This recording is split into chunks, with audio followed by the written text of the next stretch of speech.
Welcome back to Building Character, where we figure out how to play as your favorite fictional characters in Dungeons & Dragons. Join the Patreon to vote for Luke Cage or Iron Fist, and like and subscribe for a better hand next time you play. Maybe. Today we're building Remy, but not from Ratatouille. Sorry to disappoint. Obviously, he'd just be a halfling artificer with cook's utensils and charming spells. There, now you got two builds. In poker, that's called a pair. This video is going to be flush with card puns. You should fold now if you can't deal with that. Poker face. Let's start off with our goals for this build. First, we need to be able to deck people, both by punching them and by yeeting cards at them. Next, we need to have the best staff, and I'm not talking about employees. Finally, we've got to keep things moving with kinetic energy to make a card fly through a sentinel. The definition of a sentinel is a guard. Why are all these giant robots attacking people? But if you want to guard your data from all kinds of attacks, check out today's sponsor, Surfshark VPN. Surfshark is a virtual private network which encrypts your data to protect you from hackers, corporations, and even your internet service provider. They have over 1,700 servers in 63 countries, which means not only a plethora of security options, but also a plethora of new streaming options. That's because you can use Surfshark to disguise your location and watch Netflix in other countries. Fair warning, you're gonna see some X-Men Origins Wolverine footage in this video. I'm sorry, but it's the only movie Gambit is in. So if you want to get that taste out of your mouth, pop onto a German server and watch a good X-Men movie, like Logan. Surfshark will work on all of your devices, smartphones, tablets, browsers, even gaming consoles, so you can protect your fancy new PlayStation 5 or your Xbox One 5G+. Surfshark is offering Tulok fans 83% off and 3 free months when you use the link in the description. So get safe, expand your streaming options, and enjoy the new year with Surfshark. Now back to the video. For stats, we'll be using the standard point array from the player's handbook. Roll for stats if you want, just make sure your dexterity and wisdom are good enough for multi-classing. Dexterity will be number 1, you throw cards really fast, and the staff isn't really dealing damage because you've got giant muscles. Charisma next, you're so charming, it's actually another superpower. Wisdom after that, you've got to be able to read people's bluffs if you're going to beat them at the poker table. Follow that up with strength, you're pretty good at jumping and climbing. Constitution is a bit low, you're not the bulkiest of the X-Men, but we'll dump intelligence, we just don't need it. Even if you work at the X-Mansion, I don't think he's a teacher. Maybe like a gym teacher. I could see Remy hungover and telling kids to keep running in a circle. Mutants are better versions of humans, so half-elf would be my pick for Remy, giving you +2 charisma and +1 to 2 other skills. Dexterity and wisdom will help you out very early in the build. You get 60 feet of dark vision, Fey ancestry to get advantage on saves against being charmed, and you can't be put to sleep with magic, helping you get some of that psychic resistance. There's a lot of psychics in the X-Men network. You get 2 skills of your choice, like persuasion and insight, and we'll take the charlatan background for deception and sleight of hand proficiency. With that level of skill, it's not really even gambling anymore. We'll kick things off as a monk, letting you scoop up 2 skills from the monk list, like acrobatics and athletics. You're a pretty physical guy, even though your job generally has you sitting down a lot. Jealous. You get martial arts to use a monk weapon, which a quarterstaff can be. Basically, you just use the dexterity for it instead of the strength. Since monk weapons are deliberately flavored weapons, I think a dart would work fine for a playing card, meaning that you can throw them if you want. We'll get it a little bit better later. And you can make an unarmed attack as a bonus action after you bonk someone with the bow staff on your turn. You can't do this when you're wearing armor, but trench coats aren't armor, so you can use unarmored defense, making your AC 10 plus your dexterity and wisdom modifier when you're not wearing armor for a little purple energy defense. Second level monks get key points, which is actually short for kinetic points. It could be, you don't know. You can use these to do cool mutant stuff like Step of the Wind, letting you dash or disengage as a bonus action and double your jump distance for a round for a big kinetic hop. Patient defense lets you dodge as a bonus action, making sure you don't get decked. Flurry of blows lets you make 2 attacks instead of 1 with your bonus action. Just let the momentum carry you forward for a windmill kick. You also get unarmored movement, making you a little bit faster when you're not wearing armor to just run faster when you're not wearing armor. Third level monks get to deflect missiles, letting you reduce incoming damage by 1d10 plus your monk level and dexterity modifier from ranged attacks as a reaction, and even throw it back with a key point if you want, helping you activate your trap card. Gambit probably plays Yu-Gi-Oh too, right? You can also choose a monastic tradition. Kensei monks make their weapons magical eventually, so that'll be the best way to put some purple lights on your cards. You can make a Kensei shot, meaning that you deal an extra d4 of damage with ranged attacks you make with Kensei weapons, like your dart cards. If you make a quarterstaff a Kensei weapon, you can make an agile parry, letting you add 2 to your AC when you have a Kensei weapon in your hand, and make an unarmed attack as part of your action. Don't think of this as not using the Kensei weapon, you're just using it to block instead of hit.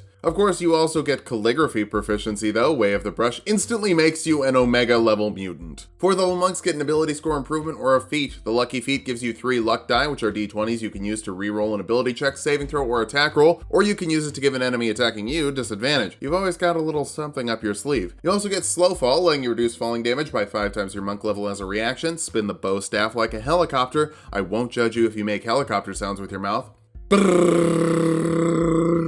5th level monks get an extra attack, letting you make 2 attacks instead of 1 with your action, and you can still make a bonus action martial arts attack or 2 flurry of blows attacks, make them all kicks, and you can call that 4 of a kind. You also get stunning strike, letting you spend a key point to force a constitution saving throw on a creature of 8 plus your proficiency bonus and wisdom modifier when you hit them with a melee attack, stunning them if they fail. That'll mess up someone's whole vibe, like energy's just kinda off, you know? Maybe it's because your monk die bumps up to a d6, making all of your cards and punches have a little more force. That force can even be magical at the 6th level of monk, where you'll get key empowered strikes and magical kensei weapons. This makes all of your attacks magical as long as you're punching someone or using a kensei weapon. You can also make deft strikes, letting you spend a key point to add an extra monk die to the damage of 1 attack per round. That's a thrown weapon that can deal 2d6 plus 1d4 and your dexterity modifier, which isn't bad.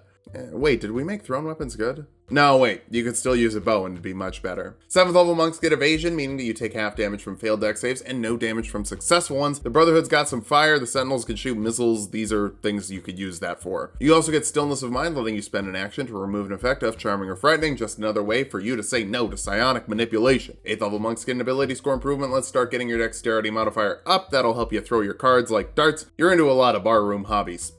I bet Gambit's great at quarters. Let's bounce around a bit because we need some shockwaves, and we can get pretty shocking by dipping to Bard for some spells. Thunderclap is a cantrip that forces a Constitution saving throw on creatures within 5 feet of you, dealing 2d6 thunder damage to those that fail. Vicious Mockery forces a Wisdom saving throw on a creature. Failing that, they take 2d4 psychic damage and have disadvantage on their next attack roll for a more metaphorical burn than a physical one. For 1st level spells, Thunderwave forces a Constitution saving throw on creatures in a 15-foot cube in front of you, dealing 2d8 thunder damage to those that fail and pushing them back 10 feet. Half damage and no pushing if they succeed for a bigger, pushier shockwave than Thunderclap. Charm Person lets you use that Cajun vocal skill to force a Wisdom saving throw on a creature. Failing that, they're charmed by you for an hour. Vibrate your voice in a special way. That's actually one of your powers. It's so cool and stupid at the same time. Actually, that's a pretty perfect way to describe Gambit. It should be really stupid to throw cards, but it's pretty cool. Cure Wounds lets you heal 1d8 plus your charisma modifier to a creature as an action for some kinetic healing. Another weird thing that Gambit can do. Sure, why not? Finally, Long Strider increases a creature's movement speed by 10 feet for a round, letting you just go a little bit faster. Bards also get to grab another skill like Intimidation. If you need to scare people, you can.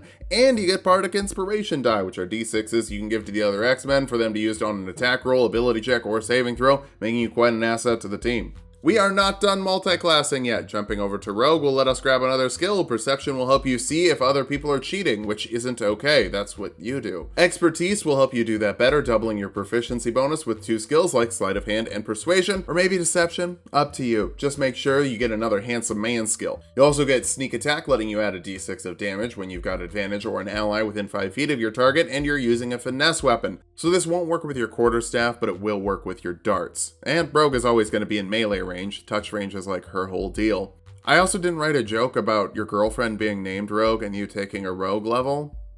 Honestly, I couldn't figure out how to do it, so sorry. 3 multi-classes is for wimps, though. It's time for a 4th. 1st level fighters can choose a fighting style. Archery adds 2 to the attack rolls you make with ranged attacks. For more accurate card tosses, we'll need this more later. You also get Second Wind, healing 1d10 plus your fighter level as a bonus action for a very slight healing factor. Not like Wolverine, more like shoving a bar napkin into a wound to stop the bleeding. That's enough multi-classing. We're going to go back to monking for the 9th level of monk, giving you unarmored movement improvement, letting you move up walls and over water without falling in while you're not wearing armor. Not even walls can stop your momentum. You're basically the Juggernaut. 10th level monks get purity of body, making you immune to poison and disease, so good news, at level 13, you can kiss your girlfriend. 11th level Kensei monks can sharpen the blade, but they don't have to use a piercing or slashing weapon for that. It just has to be a Kensei weapon that you want to give +1 to attack rolls and damage rolls by spending a key point, and you can actually spend up to 3 if you want to get +3 instead. Your monk die also bumps up to a d8 here for some really good cards. 12th level monks can use their ability score improvement to cap off their dexterity modifier for +8 damage to each card you throw after you sharpen the dart, even though the dart is now out of your hand because you threw it. Dang. Thrown weapons, they're so good. If I'm your DM, I'd let you sharpen the blade on all your cards. 13th level monks get Tongue of the Sun and Moon, letting you speak to any creature who speaks at least one language. It's weird, sometimes the Cajun accent gets so thick I can't totally make out what Remy's saying, but I understand, like, the vibe. 14th level monks get Diamond Soul, meaning that you're proficient with every saving throw. Constitution check, intelligence, yeah, I said everything.